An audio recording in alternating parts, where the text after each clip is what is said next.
Kelly Sue DeConnick has been into comics forever. Being raised on military bases, her mother would give her Wonder Woman comics as rewards for what I imagine was for either chores or for successes in school.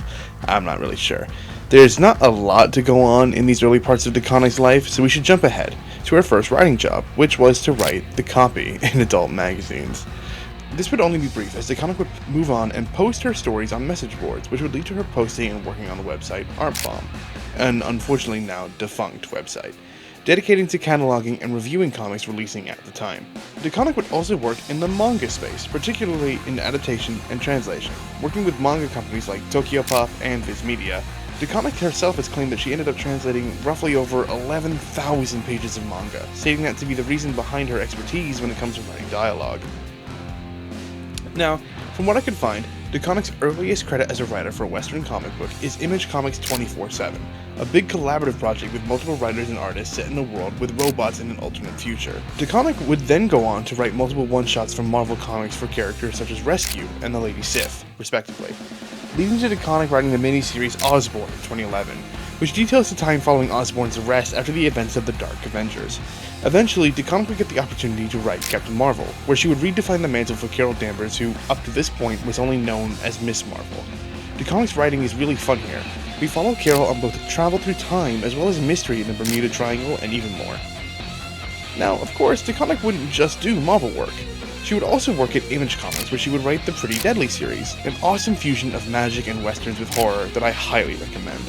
The series details the adventures of Deathface Ginny, a Reaper who travels the Old West, but if you want to know more, you'll have to read that one yourself.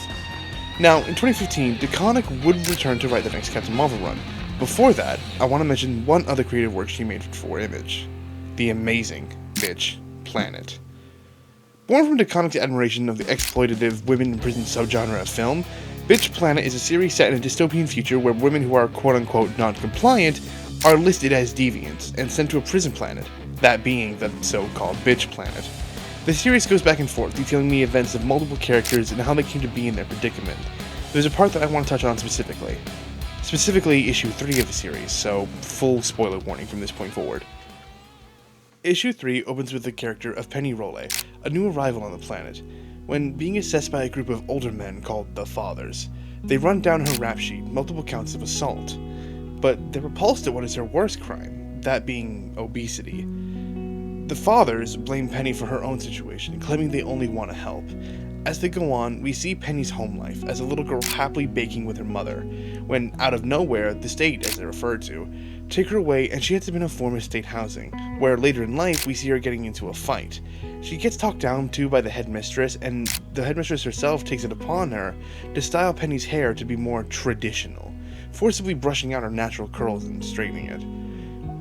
We also see the incident that got Penny arrested, when men keep saying vile and degrading stuff about her, mostly about her bigger size, and that she doesn't meet the traditional beauty standards. This leads to her bashing the man's head in with a rolling pin. The Fathers believe that showing Penny the way she sees herself will convince her to submit. But when she's shown, she only sees herself as she is, which leads to Penny saying a mantra: "If it ain't broke, don't fix it, and you bastards ain't ever gonna break me." I love this issue of Bitch Planet, and I love the character of Penny. DeConnick manages to capture this beautiful story of self-love and self-acceptance that resonates so well with me, because I myself have dealt with these issues my entire life. And this kind of helped me understand that I'm okay the way I am. I don't want to stay this way for health reasons, but that's not related to what we're talking about today. I just really enjoyed this character, and I enjoyed this story. There's more to Bitch Planet that I really think everyone should read, but we need to get back to DeConnick. It is a video about her, not Bitch Planet, so moving on. Moving forward, we arrive at Captain Marvel's 2014-15 run, which served as the main inspiration for the MCU film, which follows Carol on adventures in space, fighting against the forces of Spartax, helping her flirting Kitty, and saying farewell to a good friend.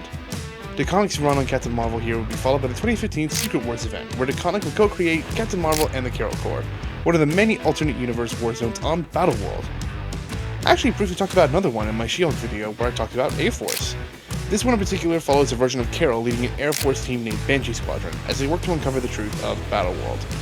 After this, DeConnick would go forward to do work with DC, writing issues of the 2019 Aquaman run, for doing what is my personal favorite for work and one of my favorite comics of all time, Wonder Woman Historia, a miniseries detailing the creation of the Amazons and their exile to Themyscira, reframing the framework of Wonder Woman's origins. It's a masterful exploration on both the cruelty of Greek myth and real-life struggle women go through. The story is beautiful, and I cannot recommend it enough.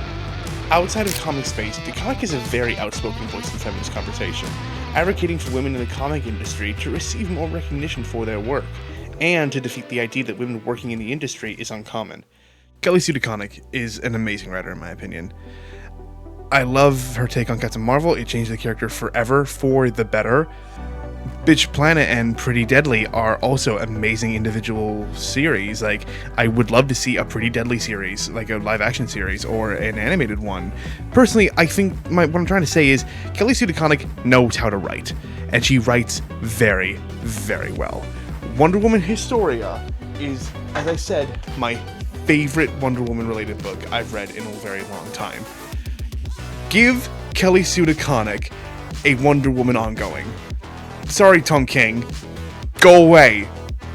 If you give Kelly Sue DeConnick a Wonder Woman run, I will be there.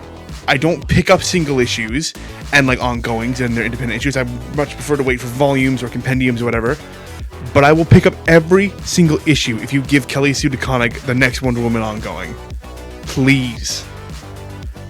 For recommended reading, of course I am going to recommend Wonder Woman Historia. Beautiful. Kelly Sue DeConnick, Phil Jimenez, Gene Ha, and Nicholas Scott, all amazing artists and creatives. This book is a must-read if you love any form of Wonder Woman. Even if you like the Tom King stuff, I think you'd even just like this, because it's just a really neat touch and a nice framework on the Greek myth side of DC, which I think is sorely lacking, and I think is perfect and redone well here.